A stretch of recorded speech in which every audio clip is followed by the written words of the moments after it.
భాగస్వామ్య పక్షాలు అన్నీ కూడా ఆల్మోస్ట్ చిన్న చిన్న పార్టీలు 32 రాజకీయ పార్టీలు ఈ దేశంలో వాళ్ళు లిఖితపూర్వకమైన లెటర్స్ ఇచ్చినారు. తెలంగాణ రాష్ట్రం మారలేదా? మారినట్టు అనిపించట్లేదా?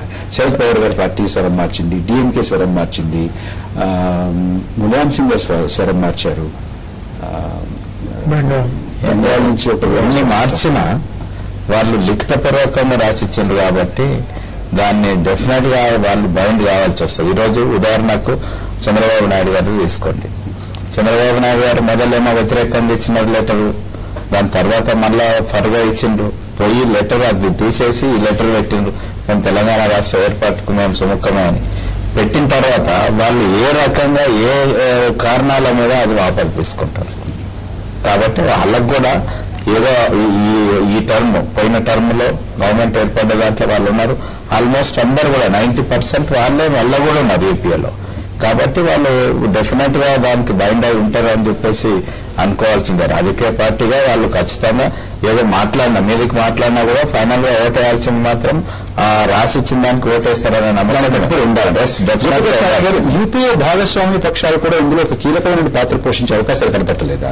ఒకవేళ వారితో సంప్రదించకుండా వీరు ముందుకు వెళతారు అనేది ఒక ఆప్షన్ అయితే, వారితో సంప్రదించి వెళ్ళాలి అని అనుకుంటే దాని పరిణామాలు ఎలా ఉంటాయి? ప్రభాకర్ గారు, 2 విషయాలు మనం గుర్తుంచుకోవాలి. రాజ్యాంగంలో చెప్పింది పార్లమెంటులో చట్టం రూపంలో ఒక బిల్లు తీసుకొస్తే ఇది అవుతుందని చెప్పని.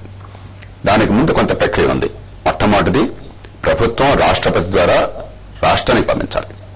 రాష్ట్రపతి ద్వారా అని చెప్పంటే కేబినెట్ ద్వారా. కేబినెట్ లో ఓటింగ్ జరగదు. మనంతా అనుకుంటాము కేబినెట్ లో మరో చోట ఓటింగ్ జరుగుతుంది. కాదు, అందరూ కూర్చుని ఒక ఏకాభిప్రాయం కేబినెట్ లో లేకుండా, ఉమ్మడిగా అంగీకారం రాకుండా ఈ దేశంలో ఏ కీలకమైనటువంటి నిర్ణయం జరగడం సాధ్యం కాదు. మనది ఒక ఫెడరల్ ప్రజాస్వామ్యం. నియంత్రిత దేశాల్లో కూడా భాగస్వామ్య పక్షాల యొక్క అభిప్రాయం చాలా కీలకమవుతుంది. కాబట్టి వారితో కూర్చుని ఏ నిర్ణయం చేసినా కూడా, ఇప్పుడు ఈవేళ రాష్ట్రాన్ని విడదీయటమో సాధ్యమే, రాష్ట్రాన్ని ఏకంగా ఉంచడం సాధ్యమే. ఏం చేసినా కూడా అందరికీ ఆమోదయోగ్యంగా ఉండాలి. రాష్ట్రాన్ని విడదీసేట్టయితే దాన్ని వ్యతిరేకిస్తున్నటువంటి సీమ కోస్తాంధ్ర వారికి సంతృప్తికర ఏర్పాటు చేయాలి. రాష్ట్రాన్ని ఏకంగా ఉంచాలని చెప్పంటే విడదీయాలని కోరుకుంటున్నటువంటి తెలంగాణలో సంతృప్తి కలగాలి. అదే రీతిని జాతీయ స్థాయిలో కూడా వారికి సహజంగా వారి భావాలు ఉంటాయి. వారి రాష్ట్రాన్ని గురించో దేశాన్ని గురించో వారి ఊహలు ఉంటాయి. దాన్ని దృష్టిలో పెట్టుకుని వారితో కూర్చుని ఒక ఆలోచన చేసి రేపొద్దున ఏం జరుగుతుంది, దాని పర్యవసానం ఏమిటి, ఏ రకంగా దాన్ని ఎదుర్కోవాలి, దానికి ఎలాంటి పరిష్కారం చూపెట్టాలి అన్న ఆలోచన లేకుండా గుడ్డిగా ఏ ప్రభుత్వం చేయదు. కాబట్టి ఇది కేవలం అందరూ కూర్చుని ఒక సుహృద్భావ వాతావరణంలో ఏ రకంగా ప్రజల ఆకాంక్షల్ని అవసరాన్ని తీర్చాలనే ఉద్దేశంతో జరుగుతుంది తప్ప బలవంతంగా జరగదు. రాష్ట్రంలో ఉన్నవారు కానీ జాతీయ స్థాయిలో ఒక్క మాట సార్, జేపీ గారు ఒక్క మాట చెప్పండి. ఇప్పుడు మీరు ఇంతకు మొదలు మాట్లాడినప్పుడు ఈ దేశంలో బలవంతంగా రుద్దితే ఏది ఒప్పుకోరు అనే విధంగా భావనతో మీరు మాట్లాడిండ్రు.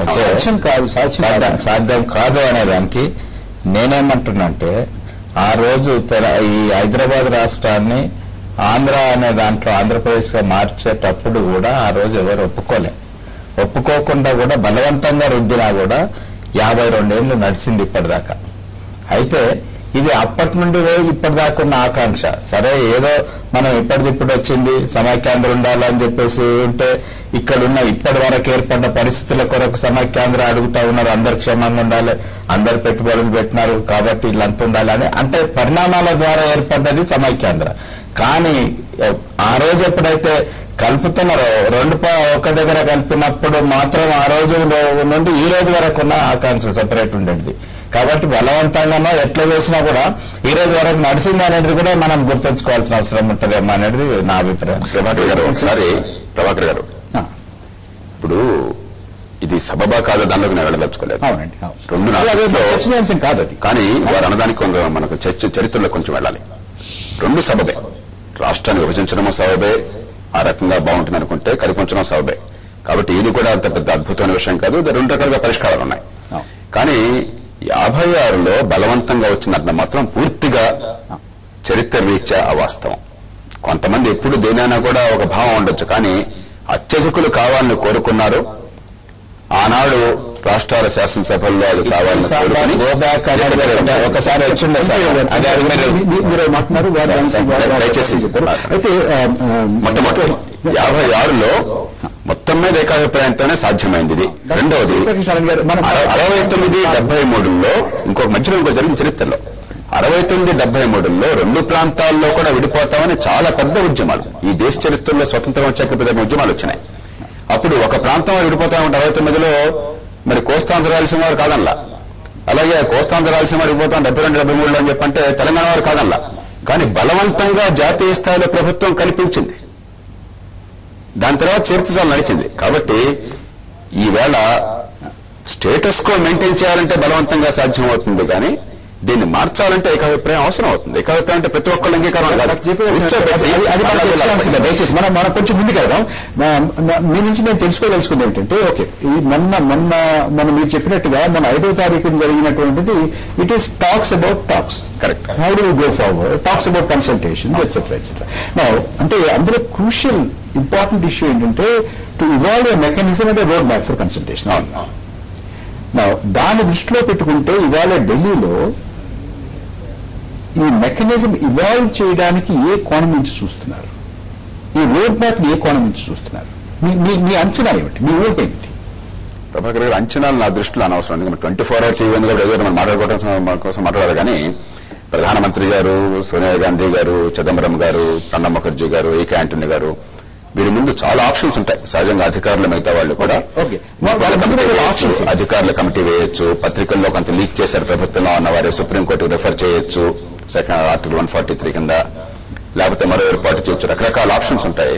దాన్ని చివరికి వాళ్ళు రాజకీయ నిర్ణయం చేయాల్సిందే తప్ప ఇది కేవలం పాలనాపరమైన నిర్ణయం కాచాలదు. ఏ రకమైన నిర్ణయం చేద్దామని చెప్పన్నది, వీటిలో ఏ మార్గాన్ని ఎంచుకుంటే అది బాగుంటుందని చెప్పన్నది రాజకీయంగా అత్యున్నత స్థాయిలో నిర్ణయం చేయాలి.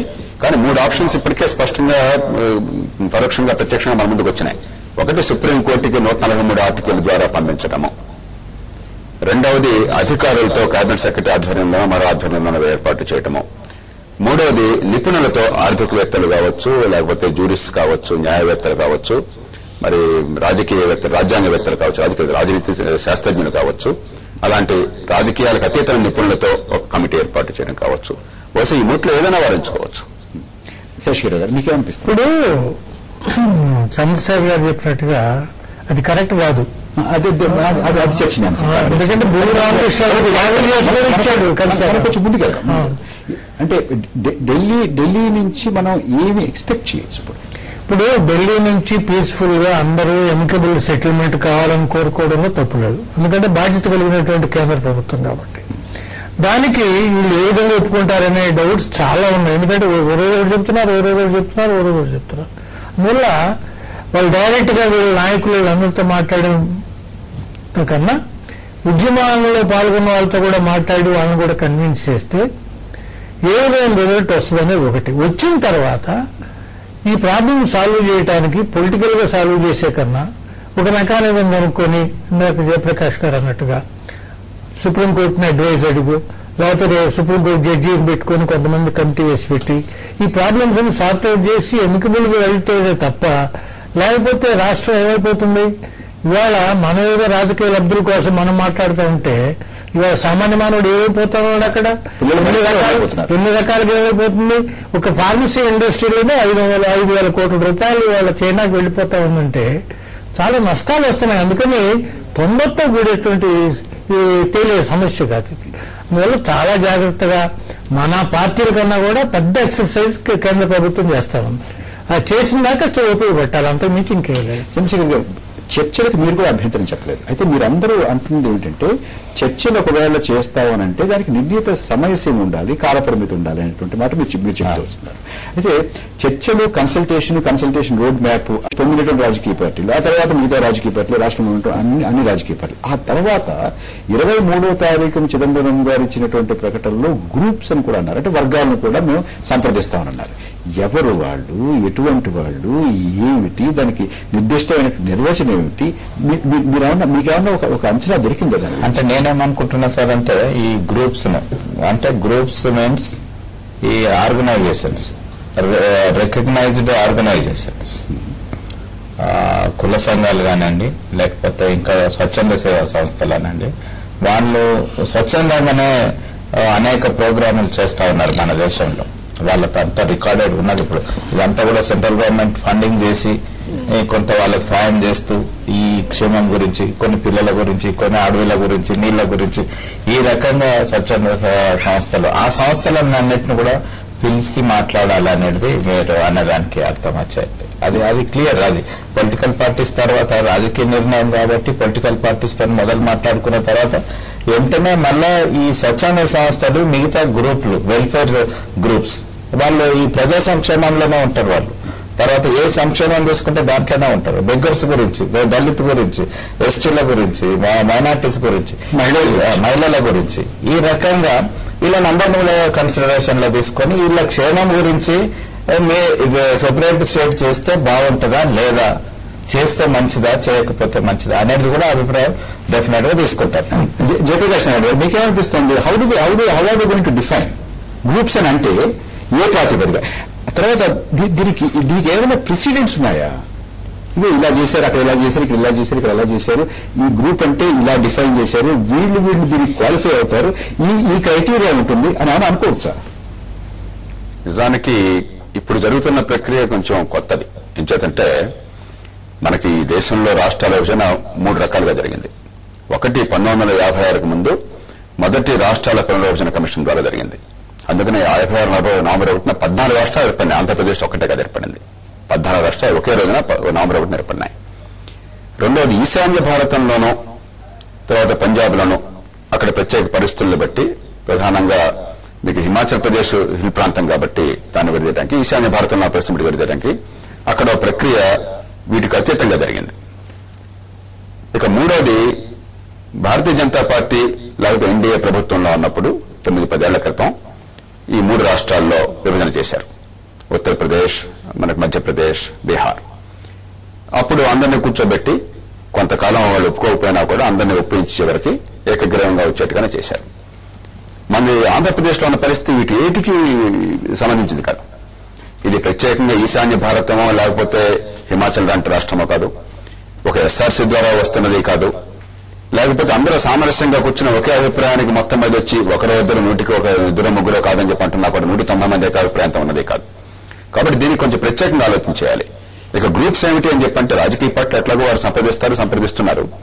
ఎన్నికైన ప్రతినిధులు, రాజకీయ పార్టీలు మన రాష్ట్రంలో ఇప్పటికే ఎన్నికైన ప్రతినిధుల భావాలకి పూర్తిగా ప్రాతినిధ్యం ఇవ్వట్లేదని స్పష్టంగా అర్థమైంది. లేకపోతే గొడవ ఎందుకు ఉంటుంది? బిజినెస్ అడ్వైజరీ కమిటీలో కానీ లేకపోతే ఆల్ పార్టీ మీటింగ్లో కానీ ఒక మాట చెప్తే తర్వాత ఇంకో మాట గందరగోళం ఎందుకు వచ్చింది అంటే ఎన్నికైన ప్రతినిధులు ప్రజల భావాలకు ప్రాతినిధ్యం ఇవ్వాలని చెప్పి అనుకున్న వారికి రాజకీయ పార్టీ మీద జనం వచ్చింది. అందుకని పార్టీలు ముక్కలైపోయినాయి. అందుకే ఇప్పుడు ఒక్కొక్క పార్టీ ఇద్దరినా ముగ్గురునా పంపించిన ఒక్కొక్కరు కొంత మాట్లాడిన పార్టీలు ఎక్కడ మాట్లాడారు? ఆ పార్టీల పేరుతో తెలంగాణ చెప్పారు, కోస్తాంధ్ర రాయలసీమ చెప్పారు, ముగ్గురు వస్తే 3 ప్రాంతాలు పంపించాలని చెప్పి అంటున్నారు. కాబట్టి ప్రతినిధితో మాట్లాడకుండా మీకు తేలదు. ఇక అది కాకుండా రైతులు, ఇక్కడ వ్యవసాయము, నీరు, వీటి విషయాలున్నాయి. విద్యార్థులు, మా భవిష్యత్తు, మా ఉపాధి, మా జీవితాలు అన్న విషయాలున్నాయి. స్వచ్ఛంద సంస్థలు చంద్రశేఖర్ గారు చెప్పినట్టుగా అది కాకుండా కేవలం చారిటబుల్ ఆర్గనైజేషన్స్ కాకుండా వివిధ వర్గాలకు ప్రాతినిధ్యం వస్తున్నటువంటి రాజకీయేతర సంస్థలు, ఇందాక వారు చెప్పారు, కులాలు కావచ్చు, మరొకటి కావచ్చు, రకరకాల సంస్థలు ఉంటాయి. తర్వాత వ్యాపార సంస్థలు మనం మర్చిపోయాం. అసలు మనం ఆధునిక యుగంలో ఉన్నాం.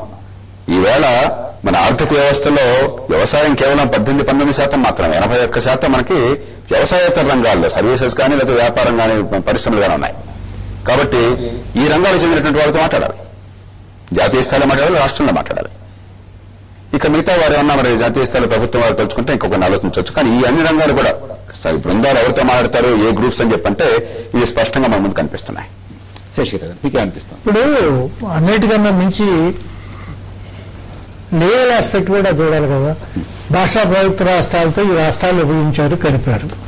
ఇప్పుడు ఏ ప్రాతిపదికపైన విడదీయాలనే దానికి కూడా బేసిక్ సబ్జెక్ట్ మనం బిల్డప్ చేయాల. చేసిన తర్వాత ఇప్పుడు కేంద్ర ప్రభుత్వం ఏదో తత్తిమాచాడు ప్రాబ్లమ్స్ ఇంకా చేశారు కాబట్టి ఇక్కడ ఎందుకు చేయకూడదు, లేకపోతే బీజేపీ సపోర్ట్ ఉంది కాబట్టి మీరు చేయకూడదు అంటే అది ఎలా సాధ్యం అవుతుందండి? ఇప్పుడు యూపీఐ ఏదో మొత్తం ఒక సూత్రం కావాలి, ఒక సూత్రం తప్ప అంటే జరగబోయేటటువంటి చర్చలో కన్సల్టేషన్స్ ఆ సూత్రం మీద కూడా ఉండాలంట. అవును, అది సెకండ్ ఫేజ్. అది ఫస్ట్ ఫేజ్ లో వాళ్ళ ఒపీనియన్ కనుక్కొని దాని ప్రాబ్లమ్స్ కొంచెం తగ్గించుకునేట్టుగా ఏకాభిప్రాయాలు రావడానికి it will take some time, అంతే తప్ప మనకి సమయం అయిపోయింది. చంద్రశేఖర్ గారు, డాక్టర్ జేపీ నారాయణ గారు, మాతో మీ విలువైన సమయాన్ని కేటాయించి చర్చలో పాల్గొన్నందుకు ధన్యవాదాలు. నమస్తే ఆంధ్రప్రదేశ్.